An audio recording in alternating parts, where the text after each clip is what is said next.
wabarakatuh. Saya Dewi Sari, mahasiswi Universitas Maliku Saleh dengan NIM 23032055. Pada kesempatan kali ini, saya akan memaparkan materi pada mata kuliah Ekonomi Syariah kelas 6C yang diampu oleh Bapak Wahyu Isnanda Nasution, SSTMP. Adapun materi yang akan saya bahas pada presentasi kali ini yaitu mengenai prinsip konsumsi dalam Islam dan produksi dalam ekonomi syariah, lanjutan dari yang sebelumnya. Yang keempat adalah perilaku konsumsi dalam ekonomi syariah. Yang kelima ada produksi dalam ekonomi syariah. Yang keenam ada tujuan dan motivasi produksi dalam Islam. Yang ketujuh ada prinsip produksi dalam ekonomi syariah. Yang keempat, perilaku konsumsi dalam ekonomi syariah. Perilaku konsumsi dalam ekonomi syariah sesungguhnya merupakan cerminan diri seorang muslim dalam memandang harta dan kehidupan. Berbeda secara diametral dengan teori ekonomi konvensional yang menempatkan manusia sebagai homo economicus, makhluk yang digerakkan oleh hasrat memaksimalkan kepuasan atau utilitas mata. Ekonomi Islam memandang manusia sebagai homo islamicus. Ini adalah makhluk yang memiliki dimensi ganda, jasmani yang membutuhkan makan dan sandang, namun juga ruh yang membutuhkan ketenangan dan ibadah. Dalam kerangka ini, perilaku konsumsi bukan lagi sekedar aktivitas membelanjakan uang untuk memenuhi hasrat duniawi, melainkan sebuah aktivitas spiritual yang syarat dengan tanggung jawab moral. Setiap kali seorang muslim mengeluarkan hartanya, ia sedang menjalankan peran sebagai khalifah atau wakil Tuhan di bumi. Harta yang ia miliki bukanlah milik mutlak yang bisa ia lakukan sesuai hati seperti seorang raja kecil, melainkan adalah amanat atau titipan dari Allah Subhanahu wa Ta'ala. Konsekuensinya, setiap transaksi pembelian, baik itu setumpuk nasi goreng, sehelai kain batik, atau sebuah tiket liburan, harus melewati proses filtering atau penyaringan yang ketat berdasarkan syariat. Ia harus mampu menjawab pertanyaan-pertanyaan kritis. Apakah barang ini halal zatnya? Apakah cara memperolehnya benar? Apakah niat membelinya lurus? Atau ia hanya tergerak oleh keserakahan dan riya? Kesadaran inilah yang membedakan konsumsi Islami dari konsumsi kapitalis. Yang satu berorientasi pada kenikmatan sesaat, sementara yang lain berorientasi pada keberkahan abadi. Filosofi dasar yang menjadi landasan utama perilaku konsumsi muslim adalah konsep maslahah atau kemaslahatan. Jika ekonomi konvensional menggunakan kepuasan atau utilitas sebagai satu-satunya tolak ukur keberhasilan, di mana semakin banyak makan semakin dianggap sukses, maka ekonomi Islam menggunakan maslahah ini adalah standar objektif yang bersumber dari wahyu. Maslahah didefinisikan sebagai manfaat yang sejati yang mendukung tercapainya tujuan hidup manusia di dunia dan selama di akhirat. Kepuasan seringkali bersifat menipu. Contohnya, seorang pecandu narkoba merasa mendapatkan utilitas tertinggi saat mengonsumsi zat haram itu. Namun, dalam pandangan Islam, tindakan itu justru merusak fasad dan tidak mendatangkan maslahah sama sekali. Seorang muslim yang berperilaku konsumsi berbasis maslahah dan cenderung memilih makanan yang halal dan bergizi demi menjaga kesehatan tubuh agar kuat beribadah, bukan sekedar memilih makanan yang enak, tapi membahayakan. Ia akan memilih pakaian yang menutup aurat demi menjaga kehormatan dan takaruf kepada Allah, bukan sekedar mengikuti tren mode yang terbuka. Ia memilih hiburan yang menenangkan jiwa dan tidak melalaikan sholat, bukan hiburan yang memabukkan dan memicu maksiat. Dengan demikian, perilaku konsumsinya menjadi sebuah investasi amal, bukan sekedar pengeluaran uang. Selanjutnya, pilar yang ketiga dan sangat krusial adalah kesadaran akan pengawasan Allah yang disebut muraqabah. Seorang muslim yang hatinya hidup akan selalu merasa bahwa ia tidak pernah sendirian. Ia sadar bahwa di balik aktivitas ekonomi yang tampak sepele, ada malaikat yang mencatat dan ada Allah yang Maha Melihat.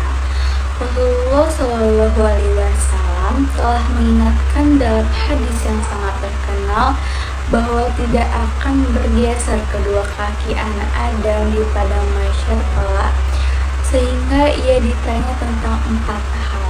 Salah satunya adalah bertanya dari mana ia peroleh dan kemana ia belanjakan. Pertanyaan ini menjadi ultimate question yang membayangi setiap transaksi. Kesadaran ini bekerja sebagai internal control atau pengendali internal yang jauh lebih efektif dan murah dibandingkan regulasi negara atau pengawasan polisi.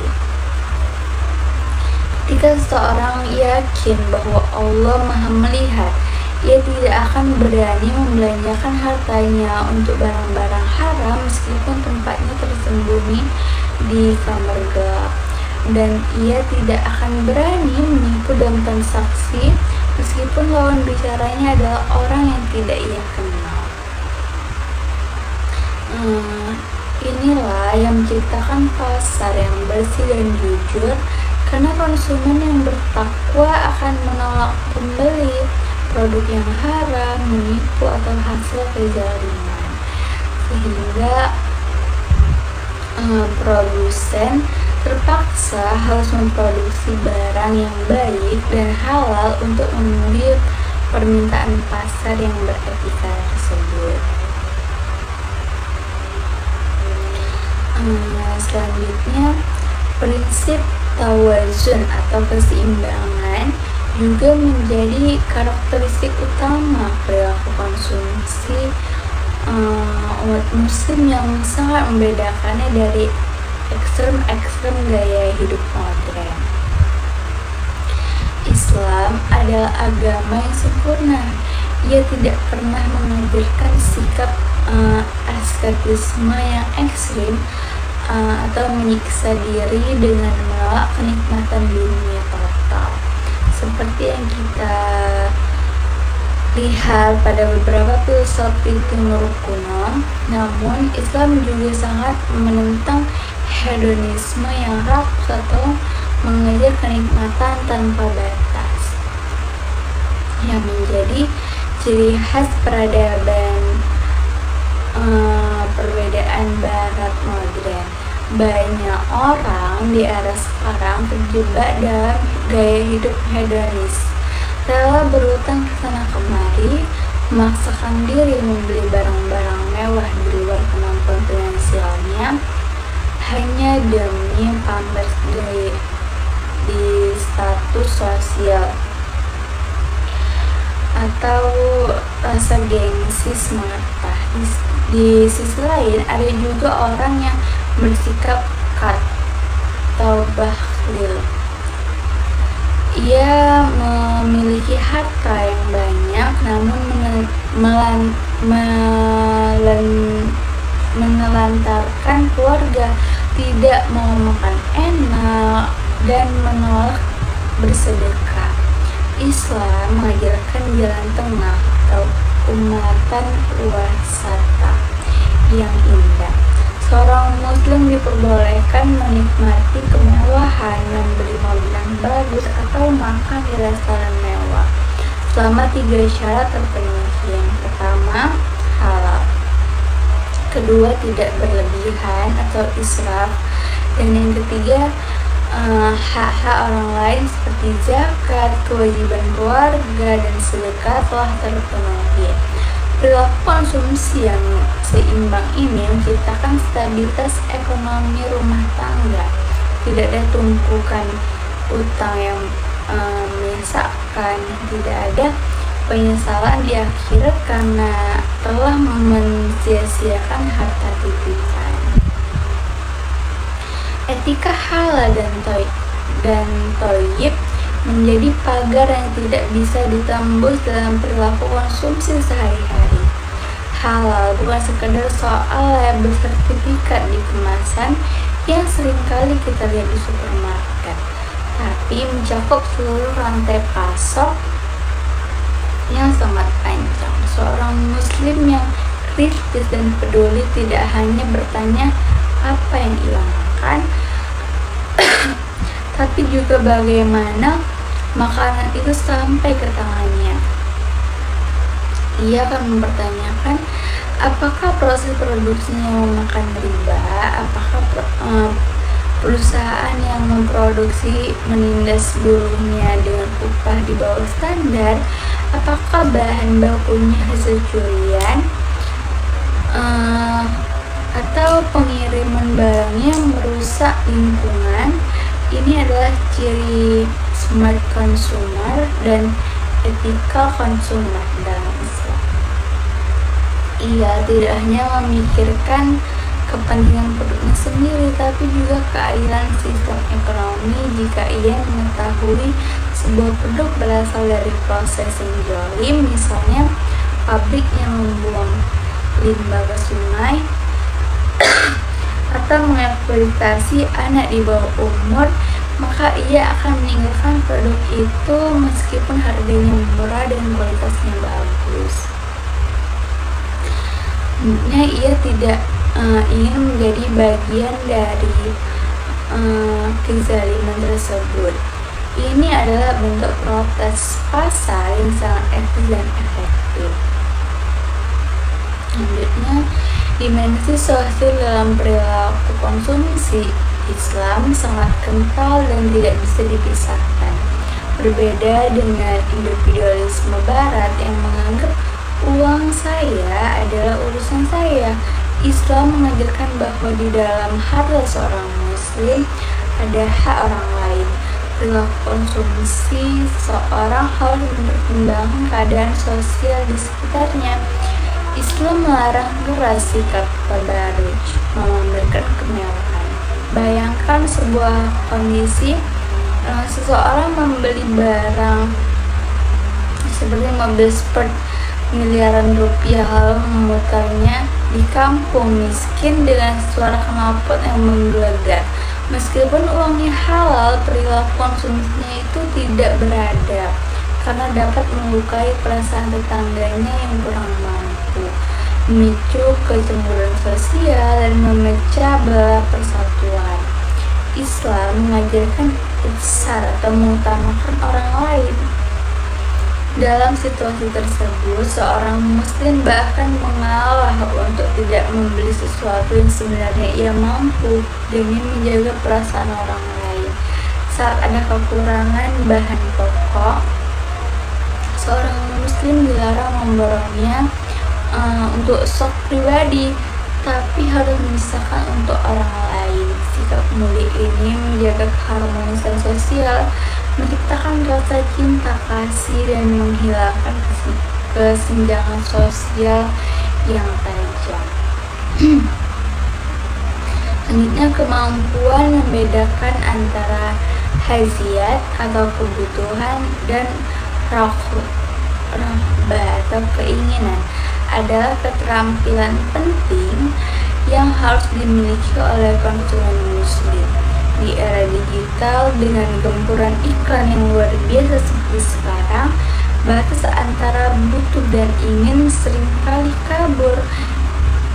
Iklan diciptakan secara psikologis untuk menciptakan kebutuhan semua. Artificial needs. Kita sering membeli barang bukan karena membutuhkannya untuk bertahan hidup, tapi karena tergiur diskon, tergiur kata limited edition, atau takut ketinggalan zaman atau FOMO. Seorang muslim terdidik untuk memiliki filter atau batin sebelum membeli. Ia bertanya pada dirinya, apakah aku benar-benar butuh smartphone baru atau cuma tergiur kamera yang bagus padahal yang lama masih berfungsi? Jika ia menemukan bahwa itu hanya keinginan nafsu sementara, kebutuhan primer keluarga seperti pendidikan anak atau tabungan darurat belum terpenuhi, ia akan menahan diri dengan teguh. Kemampuan menunda kepuasan atau delayed gratification ini adalah ciri kematangan finansial yang sangat diajarkan Islam, menjauhkan diri dari sikap rapuh dan impulsif. Selanjutnya, adab atau etika dalam konsumsi juga diatur secara detail dan luar biasa indahnya. Islam bukan hanya mengatur apa yang dimakan dan juga bagaimana memakannya. Rasulullah Shallallahu Alaihi Wasallam mengajarkan adab makan yang sangat lengkap, yaitu mencuci tangan sebelum makan, membaca bismillah menggunakan tangan kanan, mengambil makanan dari yang terdekat, mengunyah dengan baik dan tidak mencelah makanan yang tidak disukai, dan berhenti makan sebelum kenyang atau meninggalkan sepertiga untuk nafas. Etika ini membentuk karakter manusia yang bersyukur dan terhormat. Maka makan bukan sekedar mengisi bahan bakar biologis seperti mesin di pompa bensin, tapi adalah ritual bersyukur kepada Tuhan. Dengan menghormati makanan, tidak menyisakannya dan memuliakannya, seorang muslim belajar menghormati proses kerja keras petani dan produsen, menghormati rezeki yang diberikan Tuhan, serta menjaga kesehatan pencernaannya. Perilaku konsumsi yang penuh adab ini mencerminkan keimanan seseorang. Bagaimana mungkin seorang bisa beriman dengan benar jika ia makan seperti binatang buas, boros, dan tidak peduli dengan kebersihan? Selanjutnya, pengaruh niat atau niyah dalam konsumsi sangat menentukan nilai pahala yang didapatkan. Ini adalah seni spiritual dalam aktivitas ekonomi sebelum membeli atau menggunakan sesuatu. Seseorang muslim dianjurkan untuk meluruskan niat di dalam hatinya.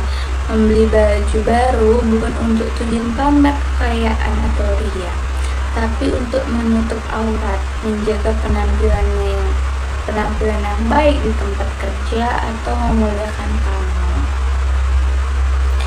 Makan bukan hanya untuk mencari kenikmatan lidah, tapi juga dengan niat agar badan kuat untuk beribadah sholat dan puasa.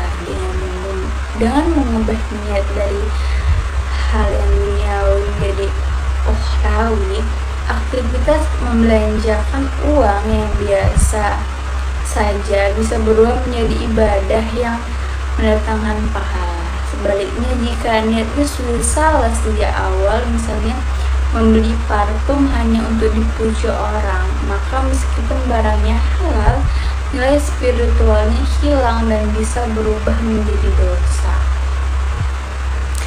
Nah, teknik meluruskan niat ini adalah tameng yang sangat ampuh untuk menjaga hati dan penyakit sombong dan ria.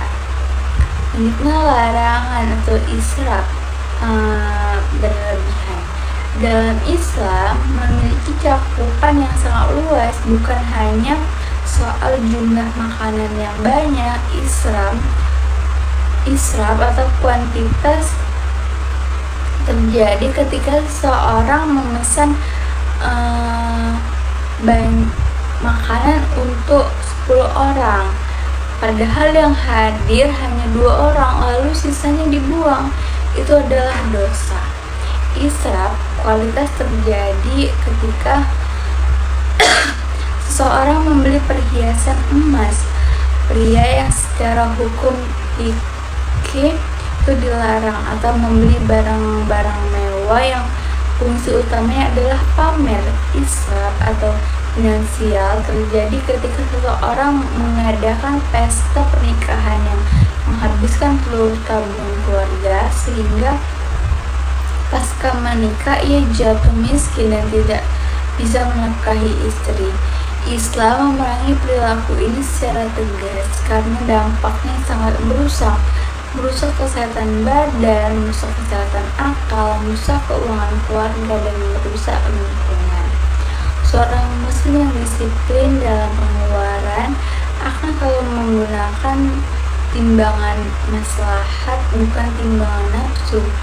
Ia tahu bahwa balas cukup itu dimana ia berhenti tepat di situ. Perilaku konsumsi muslim juga mencakup tanggung jawab ekologis yang sangat besar.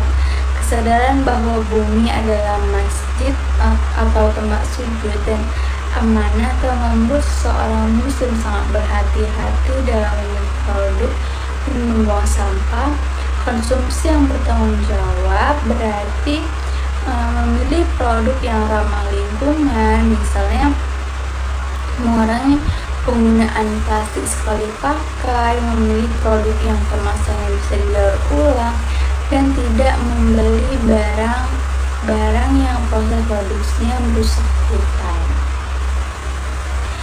Selanjutnya, Nabi SAW melarang menghamburkan air wudhu meskipun ia berada di tepi sungai yang mengalir deras. Ini adalah dasar etika ekologis yang luar biasa. Jika saja umat Islam mengamalkan satu hadis ini, tidak akan ada sampah plastik yang menumpuk di laut dan tidak akan ada krisis air bersih di masa depan. Seorang muslim ini sadar bahwa polusi yang ditimbulkan dari limbah konsumsi akan menjadi dosa yang harus dia tanggung sendiri. Dalam hal pembiayaan konsumsi, Islam melarang keras penggunaan riba. Ini adalah bedanya dengan gaya hidup modern yang sangat mengandalkan utang. Banyak orang modern terjebak dalam gaya hidup beli sekarang, bayar nanti, atau BNPL, atau kartu kredit dengan bunga riba yang memberatkan. Mereka memaksakan konsumsi di atas kemampuan. Perilaku konsumsi yang islami adalah hidup sesuai dengan kemampuan atau infak. Jika belum mampu membeli rumah secara tunai, ia akan menabung atau mencari skema pembiayaan syariah seperti murabahah atau musyarakah yang jelas bunga, atau ia rela menunda kepemilikan rumah dengan menyewa daripada terjerat utang riba yang haram. Ia tidak mau menjual akhiratnya demi kenikmatan dunia yang sesat. Islam mengajarkan bahwa utang adalah malam gelap di wajah seseorang, kecuali utang untuk hal produktif yang jelas secara pelunasannya. Konsumsi harus didukung uang tunai yang suci dan bersih, bukan uang pinjaman bank riba. Sikap qanaah atau menerima dengan lapang dada adalah penyeimbang yang sempurna dari keserakahan konsumtif. Orang yang memiliki qanaah adalah orang yang paling kaya, bukan karena jumlah hartanya, tapi karena kualitas jiwanya. Ia selalu merasa cukup dengan apa yang dimiliki. Ia tidak mudah terprovokasi tren. Saat semua orang sibuk membeli gadget terbaru dengan fitur canggih yang sebenarnya tidak terlalu ia butuhkan, ia tetap puas dengan gadget lamanya selama masih bisa digunakan untuk konsumsi dan kerja. Karena A bukan berarti pasif, malas bekerja atau miskin. Karena A adalah terapi psikologis yang menyembuhkan penyakit FOMO yang menjadi banyak diderita masyarakat modern. Ia bekerja keras mencari nafkah, namun ketika hasilnya pas-pasan, ia tetap bersyukur dan tidak merasa kurang. Ini adalah kedamaian yang tidak bisa dibeli dengan uang. Perilaku konsumsi dalam Islam juga berdimensi siasa atau politik ekonomi yang sangat strategis. Setiap pembelian adalah suara politik yang menentukan arah ekonomi. Ketika seorang muslim memilih membeli produk UMKM lokal ketimbang produk impor, ia sedang membantu ekonomi bangsanya, menciptakan lapangan kerja bagi saudaranya. Ketika ia memilih produk halal yang bersertifikat, ia sedang mendukung ekosistem industri halal agar terus berkembang. Sebaliknya, ia akan menghindari produk dari perusahaan yang mendukung Zionisme atau perusahaan yang menindas umat Islam di belahan dunia lain. Ini adalah bentuk jihad ekonomi melalui pola konsumsi. Umat Islam adalah kekuatan pasar terbesar di dunia. Jika seluruh umat Islam menyadari kekuatan perilaku konsumsinya, mereka bisa mengubah peta ekonomi global hanya dengan mengubah cara mereka belanja. Hubungan antara pendapatan dan konsumsi dalam Islam tidak selalu linear seperti grafik matematika. Dalam ekonomi biasa, makin kaya makin boros. Dalam Islam, semakin kaya makin dermawan. Seorang muslim yang penghasilannya naik secara signifikan, reaksi pertamanya bukan langsung ganti mobil mewah atau pindah ke rumah istana, melainkan ia akan menghitung kewajiban zakatnya yang juga naik. Ia akan tambahkan porsi infak dan wakaf, dan ia akan perluas lingkaran sedekahnya. Peningkatan konsumsi personal seperti makanan lebih baik atau tempat tinggal lebih nyaman hanya terjadi setelah hak-hak sosial zakat terpenuhi. Ini menciptakan distribusi kekayaan yang sehat, di mana kemajuan finansial satu orang membawa berkah bagi kemajuan banyak orang. Dalam konteks manajemen keluarga, perilaku konsumsi harus memperhatikan prioritas atau aulawiyat. Banyak keluarga modern yang salah urus prioritas, rela beli gadget mewah dan motor kredit, tapi anaknya sekolah di tempat dengan kualitas rendah demi menghemat biaya, atau istri tidak diberi jatah belanja yang layak.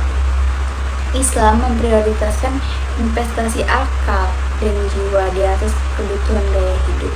Kepala keluarga yang bijak akan menyusun skala prioritas berbasis makasya syariah, yaitu dengan sangat ketat. Kebutuhan primer harus didahulukan sebelum kebutuhan sekunder dan jauh sebelum kebutuhan tersier. Kesalahan urus prioritas inilah yang sering membuat rumah tangga retak dan perekonomian keluarga kolaps. Pengaruh lingkungan pergaulan sangat menentukan perilaku konsumsi seseorang, di mana Islam mengajarkan untuk memilih teman yang soleh. Teman yang hedonis akan mengajak makan di tempat mahal, mengajak beli baju merek terkenal, dan mengajak liburan ke tempat mewah yang sebaiknya semuanya memaksa kita mengikuti gaya hidupnya. Sebaliknya, teman yang soleh akan mengajak kajian, mengajak buka usaha, mengajak sedekah, dan mengajak hidup bersederhana. Perilaku konsumsi muslim akan terjaga dengan sendirinya jika ia memilih lingkungan yang mendukung pola hidup sederhana dan produktif. Jika ia bergaul di lingkungan yang kompetisi kekayaan, ia akan terseret arus keserakahan. Oleh karena itu, memilih pergaulan adalah sebagian dari strategi menjaga perilaku konsumsi yang sehat. Islam juga mengajarkan etika menghadapi kelangkaan. Ini adalah ujian berat bagi perilaku konsumsi. Ketika harga barang naik drastis atau barang langka, insting pertama manusia biasanya adalah menimbun. Tapi Islam melarang keras itu penimbunan barang. Seorang Muslim justru disunahkan untuk mengurangi konsumsinya agar orang lain mendapat bagian. Ia tidak memborong semua beras di pasar karena takut harga naik. Ia cukup membeli kebutuhan keluarganya dan sisanya disisakan untuk tetangga. Sikap ini sangat mulia dan menunjukkan pengorbanan. Dalam sejarah, saat paceklik di masa Umar bin Khattab, sang khalifah pun memilih berpuasa dan makan roti gandum agar rakyatnya tidak merasa sendirian dalam kelaparan. Ini adalah psikologi sosial yang tinggi, mengutamakan kemaslahatan umum di atas kenyamanan pribadi. Dampak kesehatan dari perilaku konsumsi juga menjadi perhatian serius Islam. Tubuh adalah amanah, merusaknya adalah dosa. Konsumsi makanan junk food atau minuman manis berlebihan yang menyebabkan penyakit modern seperti diabetes, obesitas, dan hipertensi termasuk kategori Islam. Kesehatan Nabi Shallallahu Alaihi Wasallam bersabda tentang orang yang kenyang sementara tetangganya lapar, ia tidak beriman. Tapi juga orang yang makan sampai sakit juga berdosa karena menjalani tubuhnya sendiri. Seorang muslim yang peduli akhirat dan menjaga pola makanannya, memilih yang thayyib dan berhenti sebelum kenyang. Ini adalah gaya hidup sehat yang sebenarnya sudah diajarkan Islam 14 abad yang lalu. Jauh sebelum tren dia sehat modern muncul. Terakhir, tujuan akhir dari seluruh perilaku konsumsi dalam Islam adalah untuk mencapai falah atau keberhasilan abadi. Semua aktivitas belanja, makan, minum, dan menggunakan jasa diarahkan untuk menjadi bahan bakar ibadah, bukan sebaliknya menjadi penghalang ibadah. Ketika seseorang makan enak lalu malas sholat dan hatinya keras, makanan itu menjadi laknat. Tapi jika makanan enak lalu kuat sholat malam, banyak zakatnya dan kuat kerjanya, makanan itu menjadi nikmat yang bermanfaat. Perilaku konsumsi yang benar adalah mendekatkan manusia kepada Tuhannya, membuatnya bersyukur dan membahagiakan orang lain. Itulah esensi perilaku konsumsi dalam ekonomi syariah yang membedakannya dari konsumsi sekunder yang kosong makna. Ia tidak hanya mengisi perut tapi juga mengisi catatan amal, yaitu berikut adalah kelanjutan. 5. Produksi dalam ekonomi syariah. Konsep produksi dalam ekonomi syariah memegang peranan vital sebagai jantung yang memompa darah ke seluruh tubuh sistem ekonomi. Namun, definisinya jauh melampaui batasan teknis yang selama ini diajarkan dalam literatur ekonomi konvensional. Dalam perspektif sekunder, produksi seringkali direduksikan menjadi sekadar proses mengubah input atau tenaga kerja, modal, dan bahan baku menjadi output barang dan jasa dengan satu tujuan utama, memaksimalkan keuntungan finansial. Namun, Islam datang dengan ontologi yang berbeda. Produksi dipandang sebagai manifestasi suci dari tugas kekhalifahan manusia di muka bumi. Allah telah menciptakan alam semesta dengan segala potensi sumber dayanya yang tersembunyi. Emas di perut bumi, ikan di dasar samudra, dan energi di angkasa. Namun, semuanya dalam keadaan potensial. Tugas produsen muslim adalah mengaktualisasikan potensi itu. Ia adalah partner kerja Tuhan. Allah yang menciptakannya benih dan hujan, manusia yang menanam dan memanen. Dengan demikian, produksi bukanlah aktivitas duniawi yang kering, melainkan ibadat transendental. Selanjutnya, pandangan ini mengangkat martabat produsen dari sekedar mencari uang menjadi pencipta manfaat dan mengolah amanah. Cakupan produksi dalam Islam dibatasi oleh pagar-pagar normatif yang ketat. yaitu prinsip halalan thayyiban.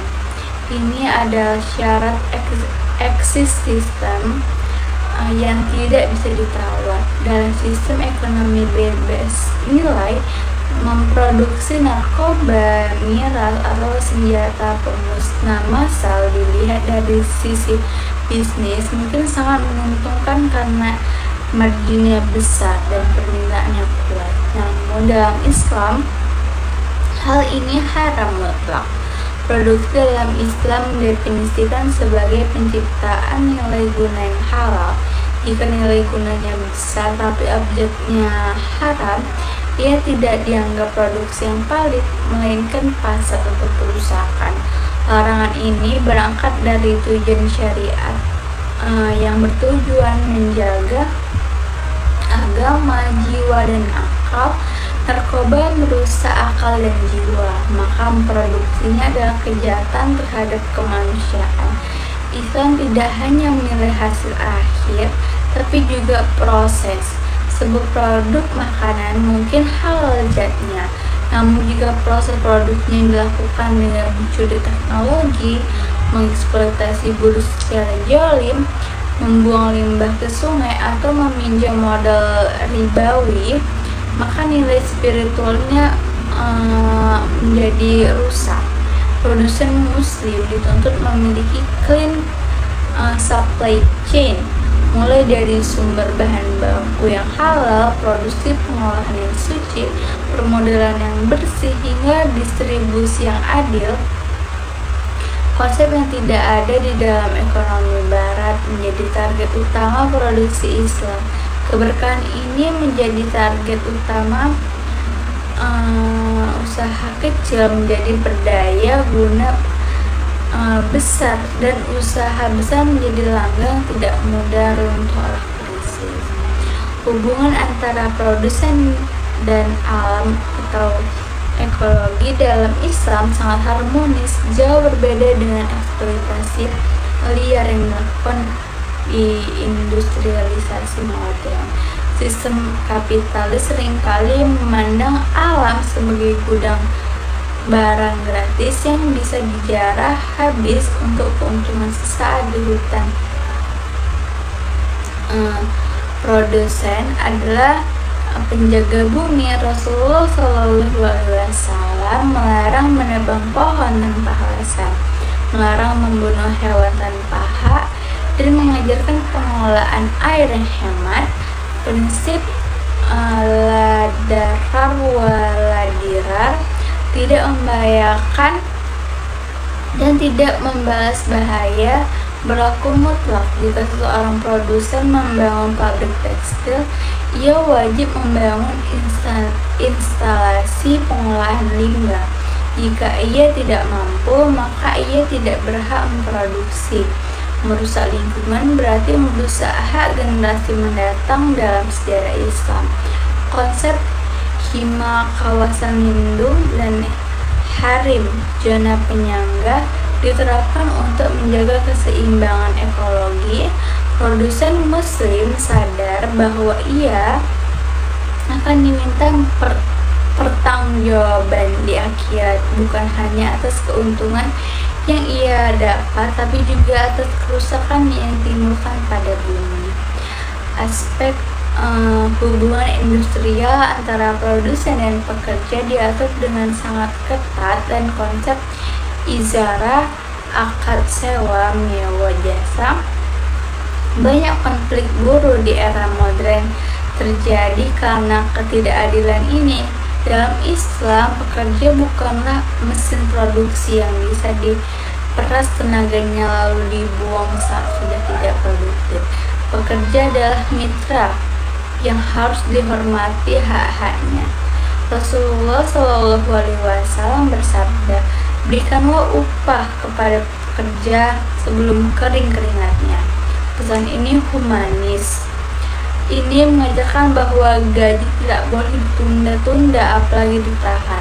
Selain itu, konsep uzrah al-mith, upaya yang ditimpal untuk menuntut produksi, memberikan gaji yang layak, bukan sekedar mengikuti upah minimum regional.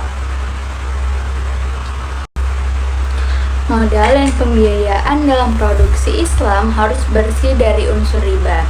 Ini adalah tantangan besar di era perbankan modern. Banyak perusahaan besar tumbuh pesat berkat utang bank riba yang memangsa bunga. Dalam Islam, membangun usaha di atas fondasi riba ibarat membangun rumah di tepi jurang. Kelihatannya megah, tapi siap runtuh kapan saja. Riba adalah dosa besar yang menghapus keberkahan. Produsen muslim didorong untuk menggunakan sistem pembiayaan syariah seperti musyarakah bagi hasil atau mudarabah, manajemen investasi atau murabahah, jual beli. Sistem ini menekan risk sharing atau berbagi resiko jika usaha rugi. Beban ditanggung bersama, bukan ditimpakan kepada satu pihak seperti dalam sistem bunga. Ia menciptakan keadilan ekonomi meskipun prosesnya lebih ketat dan verifikasinya lebih rumit. Hasil usaha ini suci dan berkah. Produsen yang bebas dari riba akan memiliki hati yang tenang, tidak gelisah ditagih hutang, dan tidak terjebak siklus hutang piutang yang tidak berujung. Produksi dalam Islam juga memiliki dimensi fardu kifayah, yaitu tanggung jawab kolektif. Islam memandang bahwa pemenuhan kebutuhan dasar masyarakat seperti pangan, sandang papan, kesehatan, pendidikan adalah tanggung jawab bersama. Jika di suatu wilayah tidak ada yang memproduksi obat, maka seluruh penduduk wilayah itu berdosa jika ada yang mati karena tidak ada obatnya. Motivasi ini mendorong lahirnya social entrepreneurship. Produsen muslim tidak sekadar mengajar celah pasar yang untung besar, tapi juga melihat celah kebutuhan yang mendesak. Ia berani masuk ke sektor yang marginnya tipis tapi masalahnya besar, seperti memproduksi obat generik, membangun sekolah murah di daerah terpencil, atau menyediakan perumahan sederhana untuk masyarakat berpenghasilan rendah. Sejarah mencatat teladan sahabat Utsman bin Affan yang membeli sumur rumah dan mewakafkannya untuk publik.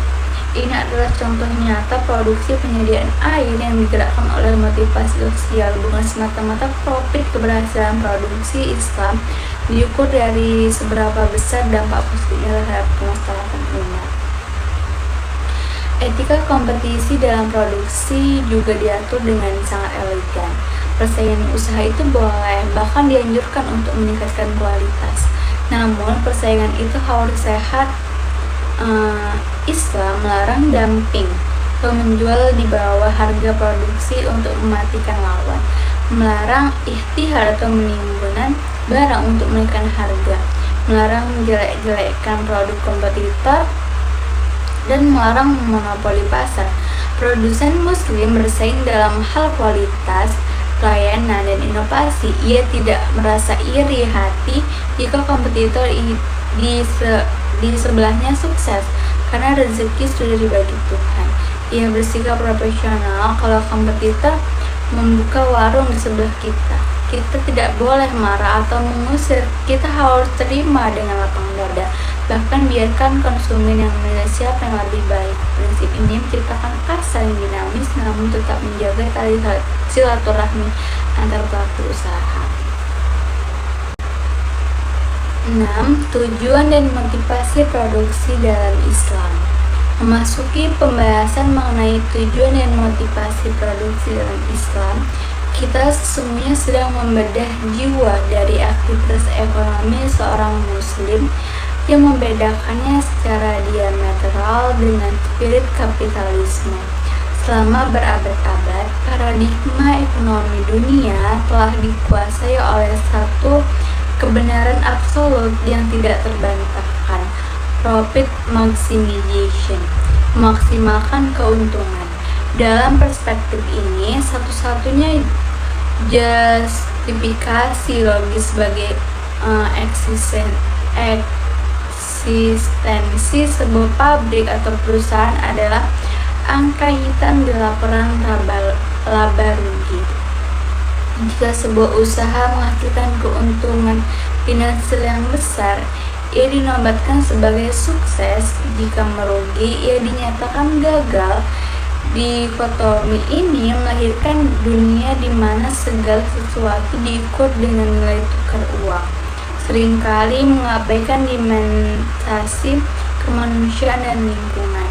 Namun, Islam datang sebagai rahmatul lil alamin, membawa paradigma revolusioner.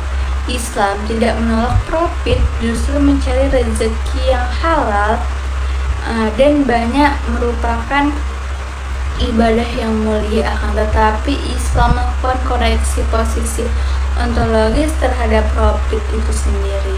Dalam sistem Islam, profit bukanlah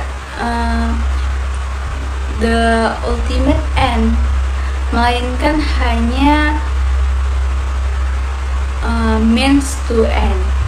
Jika kita ibaratkan perjalanan hidup dalam kapitalisme, profit adalah stasiun terakhir, tempat kereta berhenti. Dalam Islam, profit hanyalah bensin atau makanan yang membuat mesin kereta kehidupan tetap berjalan menuju stasiun yang lebih agung.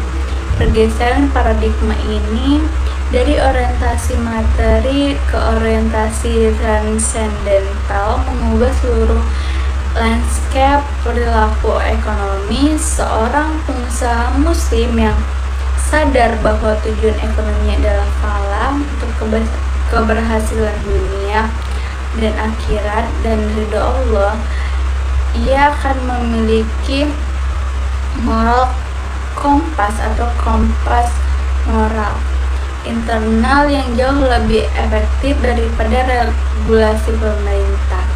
Ia akan menipu konsumen meskipun peluang itu ada, bukan karena takut polisi, tapi karena takut pada Allah.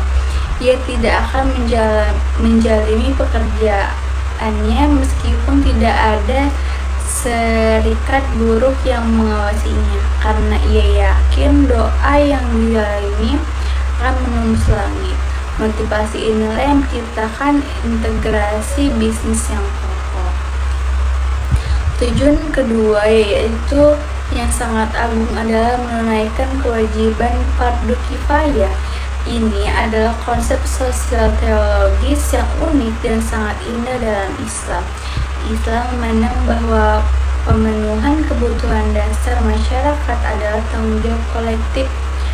Kebutuhan pokok seperti pangan, sandang, papan, kesehatan, dan pendidikan bukanlah komoditas biasa, melainkan hak dasar yang harus dipenuhi. Jika di suatu wilayah tidak ada satu orang pun yang memproduksi pangan, maka seluruh penduduk wilayah tersebut, terutama yang memiliki kemampuan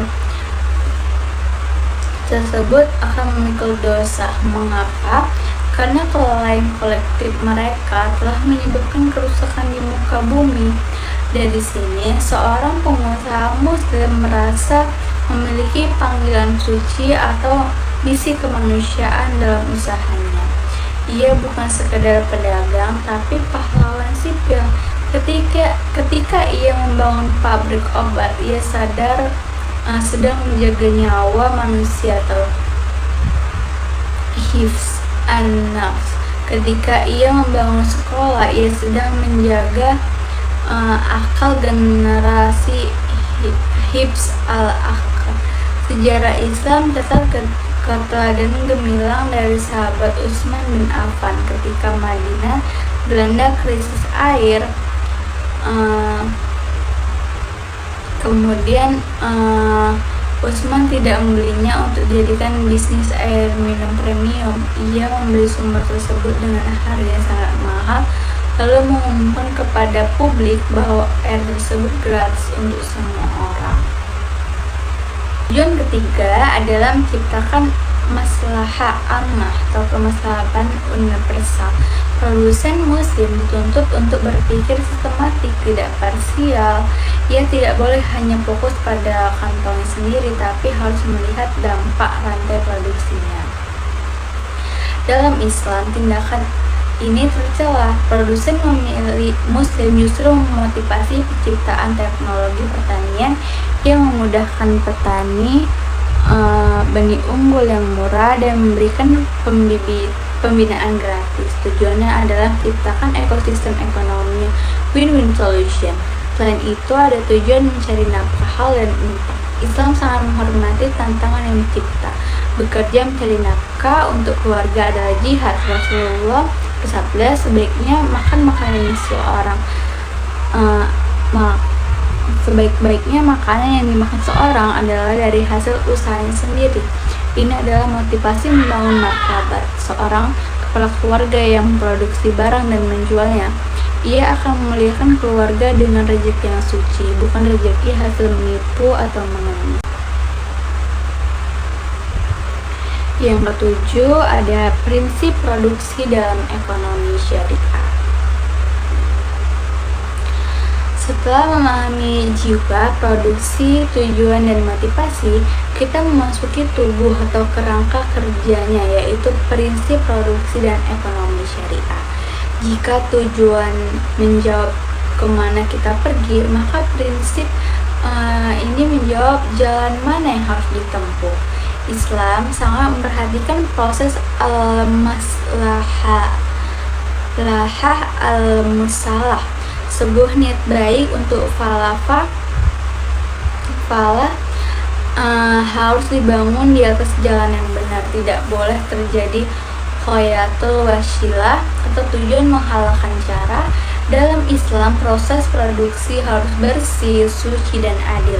Prinsip-prinsip ini adalah pagar-pagar syariat yang jika dilanggar produksi itu cacat hukumnya dan keberkahannya hilang. Prinsip pertama dan yang paling fundamental adalah halalan thayyiban atau halalan dan baik. Di ini adalah syarat mutlak yang bersifat informatif. Mari kita bedah kata halal ini secara granular. Halal mencakup dua dimensi, objek dan proses. Pertama, objek produksi. Barang yang diproduksi harus halal zatnya. Dilarang keras memproduksi barang yang haram. Ini bukan diskusi panjang lebar. Haram itu jelas, babi, bangkai, hammer, narkoba, alat judi, senjata untuk penjahat, jasa prostitusi, dan konten pornografi. Pabrik yang produksi ini meskipun membayar pajak triliuner dan menyumbang banyak lapangan kerja, dalam pandangan Islam ia adalah pabrik dosa. Mengapa? Karena dampaknya yang merusak madarat. Islam prioritaskan pencegahan kerusakan, darul mafasid, di atas pengambilan manfaat, jalbul mashalil. Jadi prinsip pertama ini adalah seleksi awal. Jika barangnya haram, berhenti, jangan diproduksi, tidak ada ruang negosiasi. Yang kedua, proses produksi. Ini yang sering terjadi, terlewat oleh banyak pelaku usaha. Banyak orang berpikir yang penting barangnya halal, prosesnya nggak usah dipersoalkan. Ini pemikiran yang keliru dan berbahaya. Islam sangat detail. Proses produksi harus halal, bahan baku harus halal, bukan hasil curian atau korupsi. Lokasi pabrik harus halal, bukan tanah hasil rampasan. Perawatan harus suci, tidak tercemar najis. Tenaga kerja harus diperlakukan halal, dibayar adil. Pembiayaan harus bersih dari riba. Jika salah satu rantai ini rusak, maka status produksi pun menjadi ragu-ragu, syubhat, atau bahkan haram. Lalu ada kata thayyib, ini artinya baik. Halal saja tidak cukup, harus baik kualitasnya. Prinsip thayyib ini menuntut produsen untuk mengedepankan kualitas atau quality control. Produk harus aman, tidak cacat, tidak menipu, dan berfungsi sebagaimana mestinya. Dalam hadis, Rasulullah SAW sangat keras mencela penjual yang menutup cacat barang. Ini adalah standar consumer protection yang paling awal di dunia, jauh sebelum BPOM ada. Produsen yang menjual barang thayyib adalah produsen yang amanah. Prinsip kedua adalah keadilan universal atau al-adl.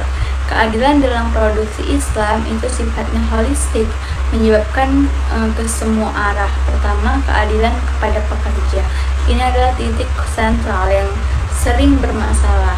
Islam memandang pekerja bukan sebagai faktor of production yang bisa diperas, tapi sebagai partner atau mitra. Rasulullah Shallallahu Alaihi Wasallam bersabda, berikanlah upah pada pekerja sebelum kering keringatnya. Bayangkan betapa humanisnya aturan ini. Artinya gaji tidak boleh ditunda-tunda. Selain itu, upah harus ujara al-mid sesuai dengan standar layak. Tidak boleh memberi upah di bawah UMR kalau perusahaan itu mampu. Tip ketiga adalah kebebasan dari riba, gharar, dan maisir. Pertama, riba.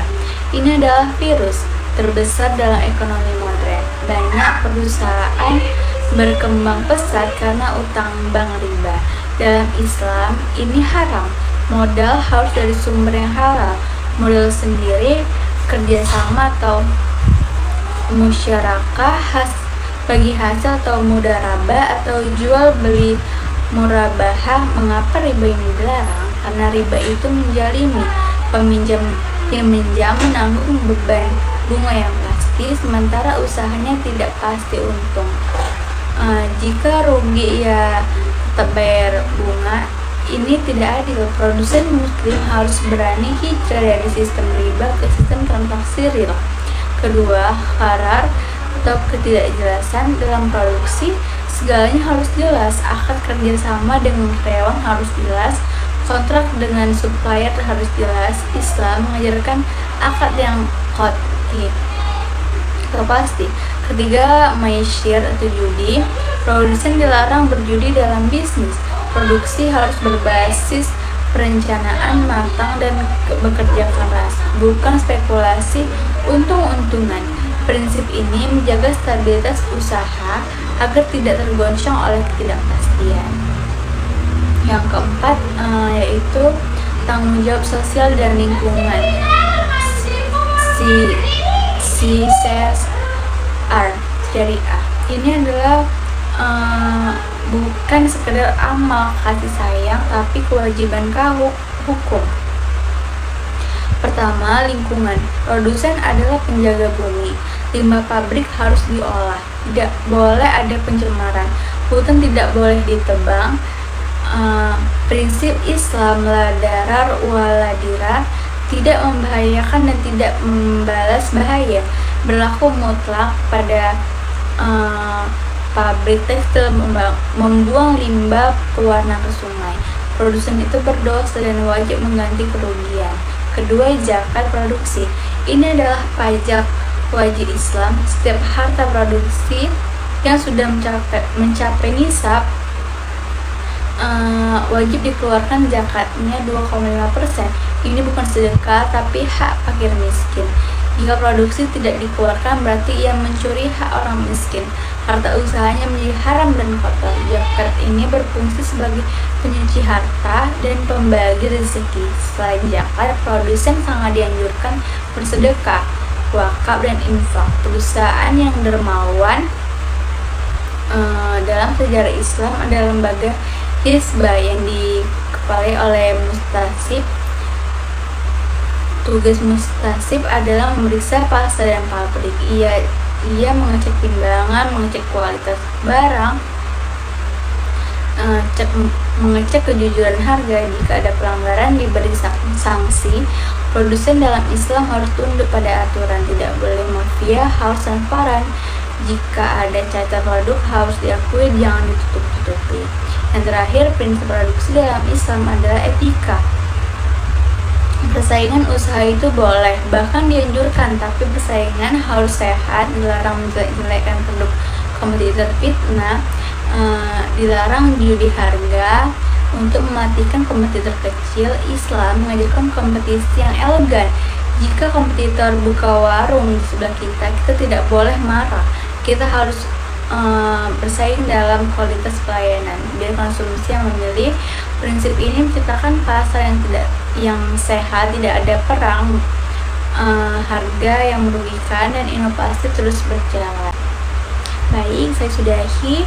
Assalamualaikum warahmatullahi wabarakatuh.